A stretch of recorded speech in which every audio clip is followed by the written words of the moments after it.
আপনার সন্তান, আপনার সন্তানকে আপনি কোথায় পড়াবেন সেটা আপনার সিদ্ধান্ত। আপনার সন্তানকে আপনি কোথায় পড়াবেন আপনার সিদ্ধান্ত। কিন্তু নবী বলতেছেন, দুনিয়াতে রেখে যাওয়া নেক আওলাদ, দুনিয়াতে রেখে যাওয়া নেক সন্তান, তুমি মরে যাওয়ার পরে তোমার জন্য দোয়া করলে ওই দোয়া আল্লাহ কবুল করে নেন। সুবহানাল্লাহ। সেই জন্য স্কুলে ভর্তি করেন, আপনার সন্তান নেক হবে কিনা আপনি জানেন। আপনার সন্তান ভার্সিটিতে ভর্তি করেন, নেক হবে কিনা আপনি জানেন। কিন্তু নবী বলছেন, নেক হতে গেলে, সন্তানকে নেক বানাইতে গেলে মাদ্রাসায় যাও। মাদ্রাসায় সে সন্তান পড়লে কোরআন হাদিস শিখতে পারবে, দ্বীন ইসলামের কথা শিখতে পারবে, কিভাবে মা বাবার জন্য দোয়া করতে হয়, কিভাবে নামাজ পড়তে হয়, কিভাবে মা বাবাকে হেদায়েতের রাস্তায় আনা যায়, সেই জিনিসগুলো মাদ্রাসায় শেখানো হয়। তো আপনার সন্তানকে আপনি কোথায় দিবেন সেটা আপনার সিদ্ধান্ত। কিন্তু নবী বলছেন মাদ্রাসার কথা, নবী বলছেন দ্বীনি শিক্ষার কথা। দ্বীনি শিক্ষার কথা নবী হাদিস শরীফে বলছেন, তালাবুল ইলমি ফারিদাতুন আলা কুল্লি মুসলিমিন। প্রত্যেকটা মুসলমান নরনারীর জন্য দ্বীনি ইলম শিক্ষা করা ফরজ। দ্বীনি ইলম শিক্ষা করতেই হবে, সেটা ফরজ। এই দ্বীনি শিক্ষাটার কথাই নবী সাল্লাল্লাহু আলাইহি সাল্লাম বলেছেন। এখন আপনার সন্তানকে আপনি মাদ্রাসায় দিচ্ছেন না, কোথায় দিবেন সেটা আপনার সিদ্ধান্ত।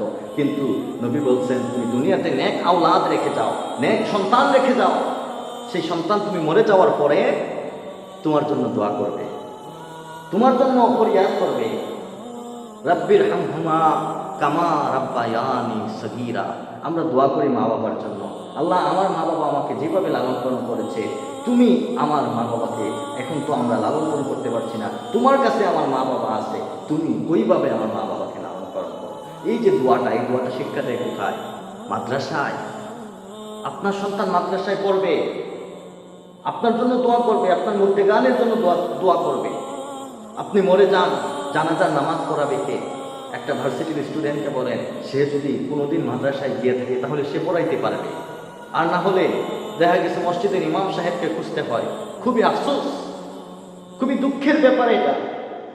আপনার সন্তান আপনি নিজে মাদ্রাসায় পড়াচ্ছেন না, আপনি মারা যাওয়ার পরে জানাজার নামাজ পড়ানোর জন্য মসজিদের ইমাম সাহেবকে খুঁজতে হয়। ইমাম সাহেব বাড়িতে ছুটিতে গেলে সেই জায়গা থেকে চলে আসতে হয় আপনার জানাজার নামাজ পড়ানোর জন্য।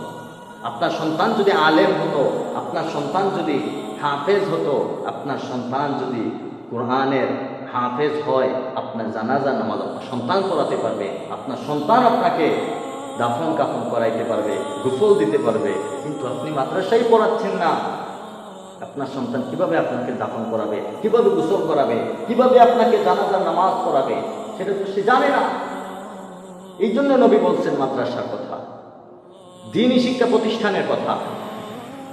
এখন অনেকেই বলবে যে দ্বীনি শিক্ষা প্রতিষ্ঠান বলতে কি স্কুলে কি দ্বীনি শিক্ষা না? নাচ গান শিক্ষা এটা স্কুলে হয়, এটা দ্বীনি শিক্ষা? রূপচর্চার কথা স্কুলে বলা হয়, এটা দ্বীনি শিক্ষা না। দ্বীনি শিক্ষা হচ্ছে সেইটা যেটা আপনার দিনের জন্য কাজে লাগে, ঈমান আমল বাঁচানোর জন্য কাজে লাগে, নামাজের জন্য কাজে লাগে, সেইটাই হচ্ছে দ্বীনি শিক্ষা। আল্লাহ যাতে আমাদেরকে হেদায়েত নসিব করুন।